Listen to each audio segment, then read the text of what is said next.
नमस्कार दोस्तों, अगर आप दिल्ली में रहते हैं और शराब का सेवन करते हैं तो बड़ा झटका आपको लगने वाला है। तैयारी कर लीजिए, कमर की पेटी बांध लीजिए, क्योंकि 50% तक शराब महंगी हो सकती है।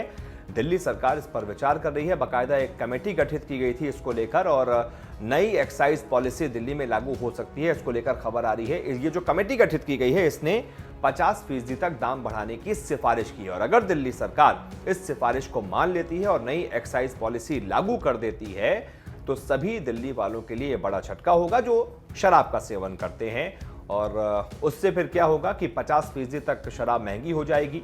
जो 800 की बोतल है वो 1200 की हो जाएगी, जो 400 की बोतल है वो 600 की हो जाएगी। सीधा सीधा यानी कि एक तरीके से अगर कंपैरिजन करें तो बगल का जो राज्य है उत्तर प्रदेश या फिर हरियाणा, उनसे भी महंगी हो जाएगी दिल्ली में शराब। ऐसी खबर सामने आ रही है।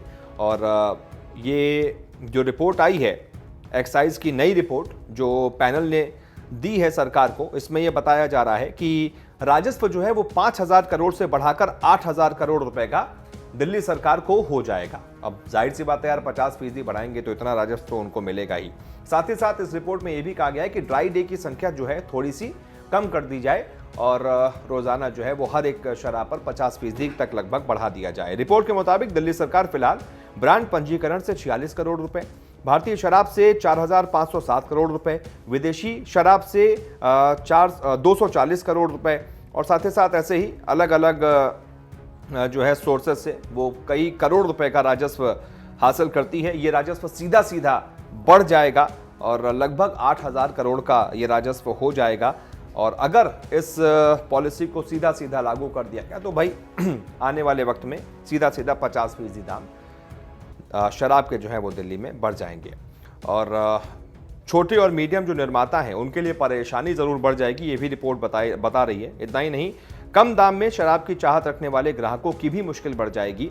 पैनल ने प्रस्ताव दिया है कि दिल्ली में 140 रुपए तक की विस्की और रम की बिक्री बंद कर दी जाए, ताकि यहां सिर्फ क्वालिटी प्रोडक्ट वाले शराब बिकें। यह भी एक रिपोर्ट में कहा गया है। इस रिपोर्ट में इतना ही नहीं, पैनल ने यह भी सिफारिश की है कि ड्राई डे की संख्या भी दिल्ली में घटाई जाए और शराब पीने की उम्र को भी 21 साल कर दिया जाए। साथ ही बार और रेस्टोरेंट में शराब परोसने की टाइमिंग को भी बढ़ा दिया जाए।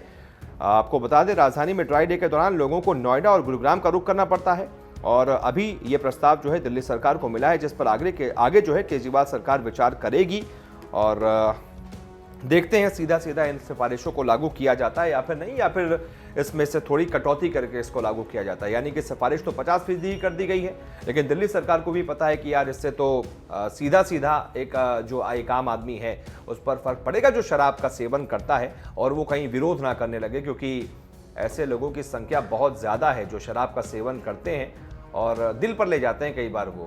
इसीलिए दिल्ली सरकार को ये चीज़ पता है, तो हो सकता है कि 50% तक का पूरा प्रस्ताव वो ना माने, क्योंकि इससे पता है कि वो भाई विरोध होगा तो हमारे लिए ही दिक्कत पैदा होगी। हो सकता है कि जैसे बाकी सारे सरकारें बढ़ाती हैं, कभी 10%, कभी 20%, ताकि ज़्यादा फर्क ना पड़े, तो हो सकता है कि ये भी किया जाए। बाकी कोई और अपडेट आएगी तो बताइएगा, और हम आपको बताएंगे। लेकिन आप बताइए कि आप क्या चाहते हैं, कितना बढ़ना चाहिए? आप तो चाहेंगे कि भाई नहीं बढ़ना चाहिए, लेकिन फिर भी बताइए कि सरकार को जो प्रस्ताव मिला है 50% का, इस पर क्या राय है? थोड़ा बहुत बढ़ना चाहिए, 20%, 30%, तब तक आपका काम चल जाएगा, कोई बात नहीं, या फिर 50% बढ़ना चाहिए? भाई देश का सवाल है, राज्य का सवाल है, राज्य का राजस्व बढ़ेगा तो हमें भी कोई दिक्कत नहीं है। बताइएगा, आप अपनी राय जरूर दीजिएगा। बहुत बहुत शुक्रिया।